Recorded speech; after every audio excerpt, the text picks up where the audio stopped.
हमने छात्रों की समस्याओं का समय से निदान किया है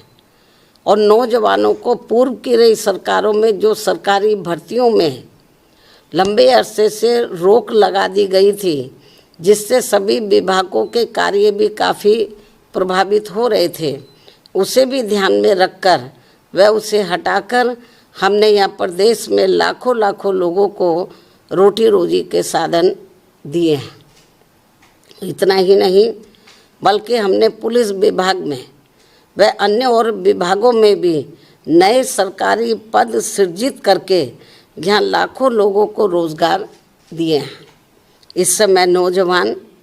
एवं छात्र व छात्राएं भी अपनी पढ़ाई व ट्रेनिंग आदि पूरी करने के बाद यही सब चाहते हैं कि उन्हें रोटी रोजी के साधन मिले, जिससे इस समय पूरे देश में केंद्र व राज्यों की विभिन्न पार्टियों की चल रही सरकारें ये सब उन्हें उपलब्ध नहीं करा पा रही हैं, जिसकी वजह से इनमें ज़बरदस्त रोष व्याप्त है। इसके साथ साथ अब तो इन्होंने हर स्तर पर पब्लिक सेक्टर को भी काफ़ी कमज़ोर करके प्राइवेट सेक्टर को ही बढ़ावा दे दिया है और ये क्रम पूरे देश में अभी भी काफ़ी तेज़ी से जारी है, जिससे देश के बड़े बड़े पूंजीपति व धन्ना सेठ आए दिन और मजबूत होते जा रहे हैं और सर्व समाज में से गरीब एवं बेरोजगार लोग आए दिन और भी अधिक पिछड़ते जा रहे हैं। खासकर सरकारी नौकरियों में तो अब दलित, आदिवासी व अन्य पिछड़े वर्गों का आरक्षण ना के बराबर ही रह गया है, जिसे भी आरएसएस के लोग अब निष्प्रभावी बनाने में लगे हैं। हालांकि हमारी पार्टी प्राइवेट सेक्टर के भी कोई विरोध नहीं है, लेकिन वहाँ इन वर्गों को सरकारी स्तर पर सरकारी नौकरियों में मिल रहे आरक्षण की तरह ही इन्हें भी यहाँ ये आरक्षण मिलना चाहिए, जिसकी व्यवस्था यहाँ नहीं है। जबकि बीएसपी की सरकार ने सरकारी सहयोग से स्थापित उद्योगों में भी आरक्षण देने की व्यवस्था लागू की थी। इस प्रकार से इन वर्गों को सत्ता व विपक्ष की अंदरूनी मिलीभगत से यहाँ फिर से गुलाम व लाचार बनाने की साजिश चल रही है, जिससे बचने के लिए अभी से इन वर्गों को उत्तर प्रदेश सहित पूरे देश में सतर्क व सावधान हो जाना चाहिए और देश में अपनी एकमात्र हितैषी अम्बेडकरवादी पार्टी बीएसपी से जुड़कर इसे सत्ता में जरूर लाना है।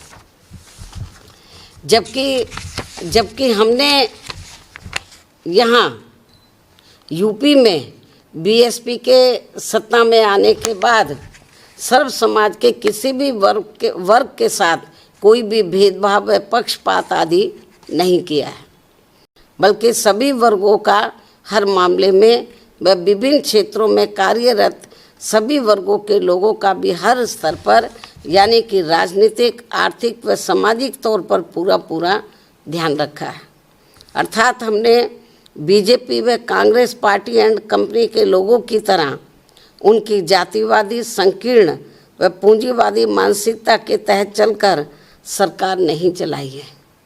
बल्कि बीएसपी की सर्वजन हिताय व सर्वजन सुखाय की नीतियों व सिद्धांतों के आधार पर चलकर ही सरकार चलाई है। और ये सब यूपी की जनता ने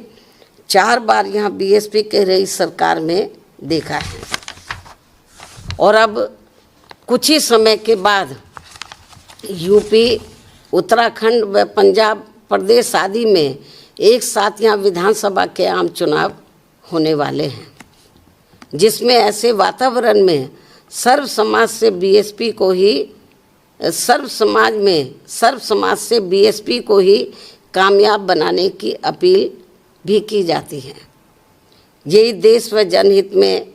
समय की मांग है, जिससे सर्व समाज के लोग अर्थात छात्र, नौजवान, दलित, आदिवासी, पिछड़े, मुस्लिम व अन्य धार्मिक अल्पसंख्यक समाज के लोग तथा किसान, मजदूर, व्यापारी, कर्मचारी व अन्य मेहनतकश लोग भी अपनी खुशहाल जिंदगी बसर कर सके। अतः हर मामले में